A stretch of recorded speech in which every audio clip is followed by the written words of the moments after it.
ముఖ్యమంత్రి ఏం చెప్పిండు? ఉరుకుండ్రి ఉరుకుండ్రి ఉరుకుండ్రి జల్దీ. ఇక అర్రస్పాట వాడినట్టే, మంచి సమయం మించిన దొరకదన్నట్టు. లగెత్తుండ్రి, పరిగెత్తుండ్రి, జల్దీ తెచ్చుకోండి. డిసెంబర్ 9 నాడే నేను సంతకం పెట్టేస్తా, 2 లక్షల రుణమాఫీ చేస్తా. ఎక్కడ పోయింది డిసెంబర్ 9? ఎక్కడికి పోయింది? ఎన్ని రోజులైంది ఇప్పుడు? ఇది 4వ నెల. ఇలా బ్యాంకులు వచ్చి నోటీసులు ఇచ్చి రైతుల కొంపలు పుచ్చుకుంటా ఉన్నాయి. మాకు సంబంధం లేదండి, అట్లా మస్తు ప్రకటనలు చేస్తారు రాజకీయంగా, మాకు డబ్బులు వస్తేనే లెక్క అని మాట్లాడి ఇలా ఏం చేయాలి రైతుల గతి? తెలంగాణ రాష్ట్ర వ్యవసాయమే సంక్షోభానికి గురయ్యే పరిస్థితికి వచ్చింది. ఇవాళ మీ యొక్క వెర్రి తిర్రి వేషాల వల్ల, మీ పాగల్ పని వల్ల. ఎవల తప్పది? దాని మీద ఉరుకు లేదు, పలుకు లేదు. ఏం చేస్తారో చెప్పరు. పోయిన పంట పోయినా ముందరికన్నా బతుకుదామంటే రైతులకు వచ్చేది అది ఒకటే పని.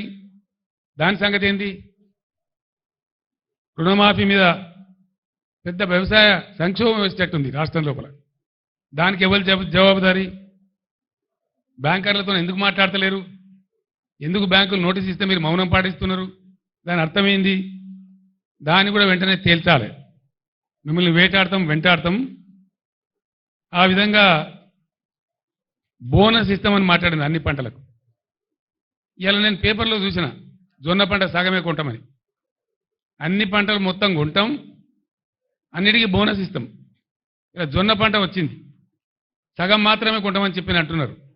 నేను డిమాండ్ చేస్తా ఉన్నా, జొన్న పంటకు బోనస్ ఇచ్చి పూర్తి పంట కొనాలి ప్రభుత్వం. ఆ పంట చేతికి వచ్చింది, పోయిన పంట పోయింది, కానీ మిగిలిన పంట అది వచ్చింది. అట్లనే వర్షాకాలం వడ్లు వస్తే దానికి బోనస్ ఇయ్యలే. క్వింటాల్కి 500 కట్టిస్తామని మాట్లాడింది, ఇయ్యలే, రూపాయి ఇయ్యలే. ఇప్పుడు కొనుగోలు కేంద్రాలు పెట్టినామని చెప్పిండ్రు, ఇస్తారా ఇవ్వరా? దాని మీద ఉరుకు లేదు, పలుకు లేదు. ఇవ్వకపోతే మాత్రం మిమ్మల్ని వెంటాడతాం. మీరే చెప్తున్నారు కదా ఇది రెఫరెండం అనుకొని మాకు ఓట్లేయిందని. మీకు చూపిస్తారు ప్రజలు, ఇప్పుడిగా మీ సంగతి చూపిస్తారు. బోనస్ ఇవ్వకపోతే మిమ్మల్ని ఎట్లా బోగస్ అని చెప్పి మీకు ఎట్లా బుద్ధి పెట్టాను, కరువు కాల్చి వాత పెట్టానో పెడతారు మీకు. ఇప్పుడు దానికి ఎలక్షన్ కోడ్ అడ్డం రాదు, అది కూడా నేను చెప్తా ఉన్నా. ఎలక్షన్ కమిషన్ మీరు రాయాలి, ఎలక్షన్ కమిషన్ మీరు చిత్తశుద్ధి ఉంటే రాయాలి. మాకు బోనస్ ఇచ్చేది ఉంది, రైతాంగానికి ప్రకటించడం, పర్మిషన్ ఇవ్వనాలి. ఒకవేళ ఇయ్యరు, ఏ రైతు ఎంతనో లెక్క పెట్టు. ఎలక్షన్ కమిషన్ అడ్డం వస్తే 13 తారీఖు నాడు పోలింగ్ అయిపోతుంది, ఆ తర్వాత ఇవ్వండి. ఏ రైతు ఎంతనో అకౌంట్ ఫర్ చేయండి. మిమ్మల్ని వదిలిపెట్టం, బీఆర్ఎస్ మిమ్మల్ని వెంటాడుతుంది. రైతులు ఉద్యమానికి సిద్ధంగా ఉన్నారు.